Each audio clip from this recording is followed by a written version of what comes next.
and welcome at the third quick tip of the Audio Tuts Plus session notation in Sibelius. My name is Youapos, and thank you for watching.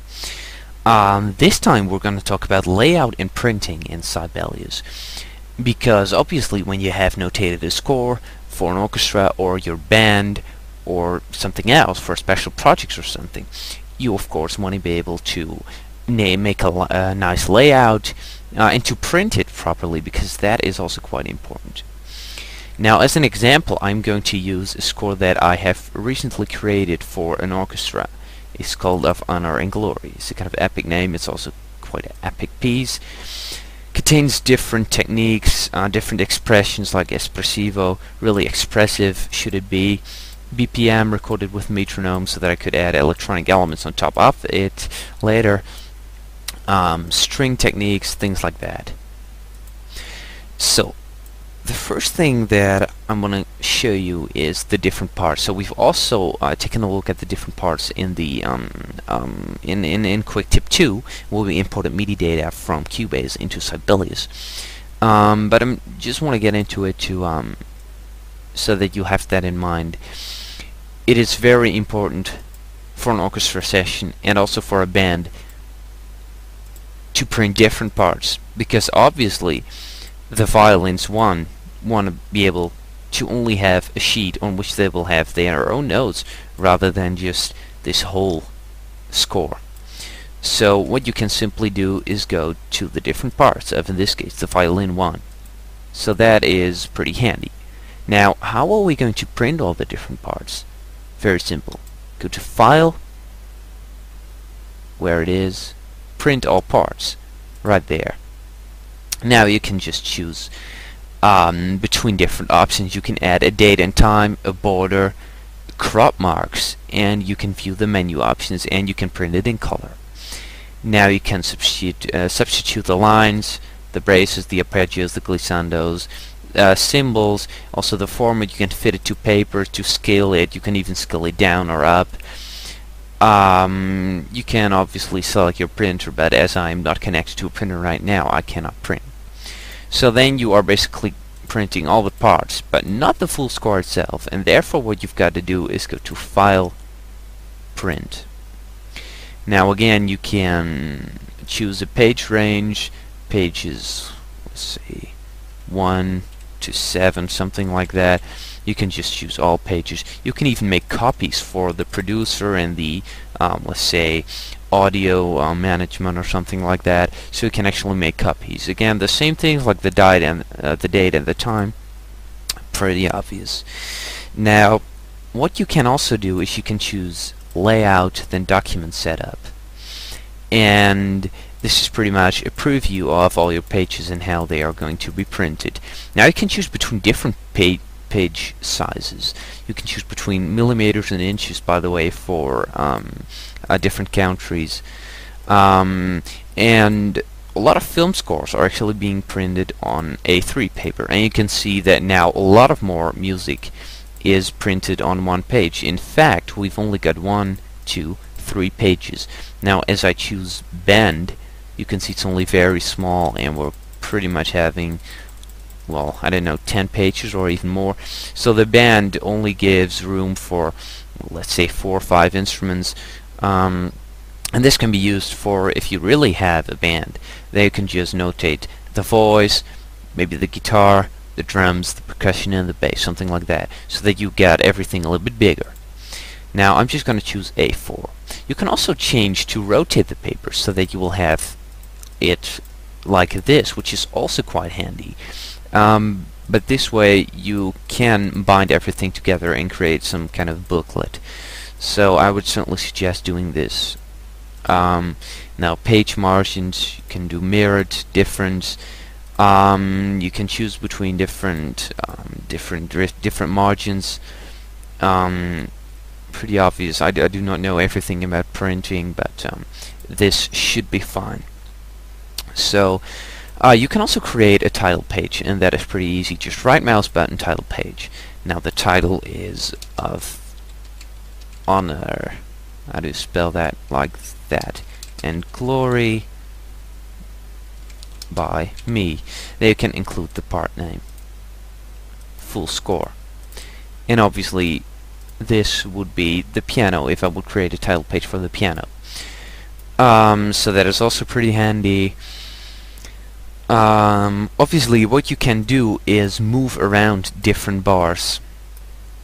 So let's just take a very low note or a very high note, like this, the flutes. So if you would put this too close, then these two would interact, and it would be very difficult for the composer and the audio producer to kind of overlook everything. So you just want to create space, and although it doesn't matter for the individual parts, to just have this kind of outlook on everything, and just you have to oversee everything. It is handy that Sibelius has got a very dynamic kind of liquid workflow. So the next thing that I'm going to show you, where a lot of people get stuck, is page breaks. So the only thing that you have to do is you've got to insert right here a bar. Let's just put a bar here, a bar at the end, I'm sorry, a bar line, and let's do just a double. Now as these double lines are selected and they are kind of purple, what you can do is hit the Control button and then enter, and as you can see it will create a page break after the purple things. So you can basically determine how many pages you want and what kind of information you want to have on each paper, which is just a quick tip. And also this right here in the beginning, because you can also go to Panorama View, and then you'll just have a whole view of this massive score.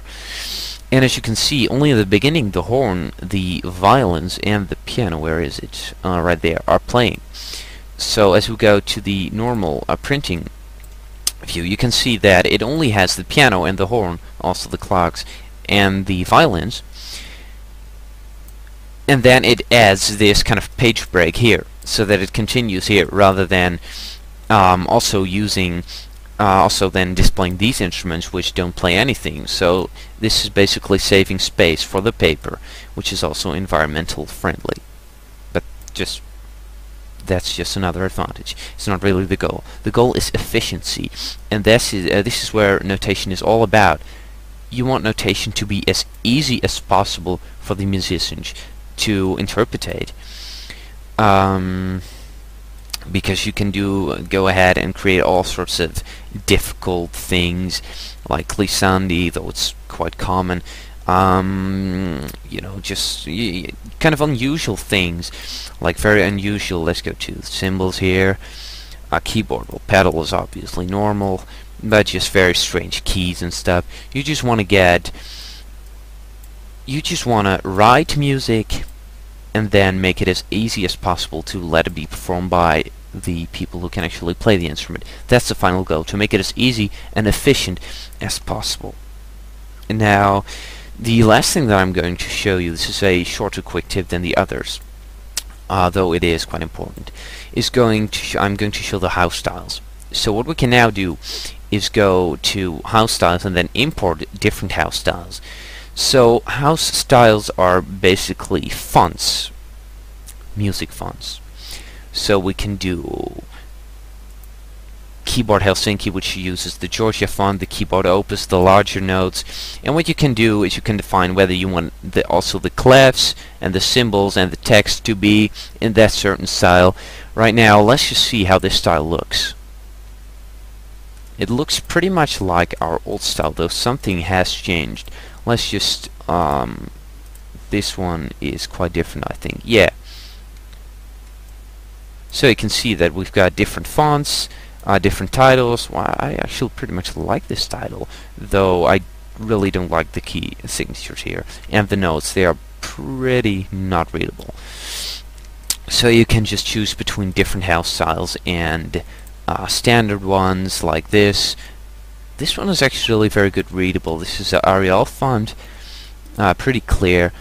You can choose between all sorts of different ones, and just different notes and different fonts. So that's just something that I wanted to show you. You can also export your own house style by changing things right here, and you can also download house styles on the internet, by the way, and then import them right here so that you get a visually attractive score which is still clear to read, because that's also quite important, right? So now that was pretty much it. Yeah, this is pretty much all you need to know of printing and spacing the score, making it a good layout, making it visually efficient and attractive, and adding a title page. You can, by the way, also insert graphics. You can go to other here, also staffs. You can add graphic here. You can actually choose between different pictures. Let's choose picture of days. Oh, it has to be .tif graphics, but you can just export them in Photoshop or Paint or whatever. So you can actually import images and then place them here on the score or right here. So this is all pretty cool because Sibelius is a pretty flexible notation software, considering layout. Now that was pretty much it.